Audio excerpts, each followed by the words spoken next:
How to export with a transparent background in After Effects. Let's get into it.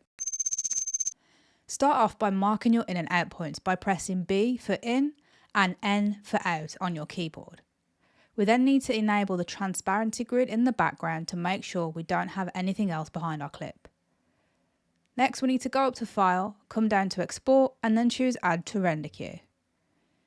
Within here, we need to keep Best Settings selected and then click into Output Module.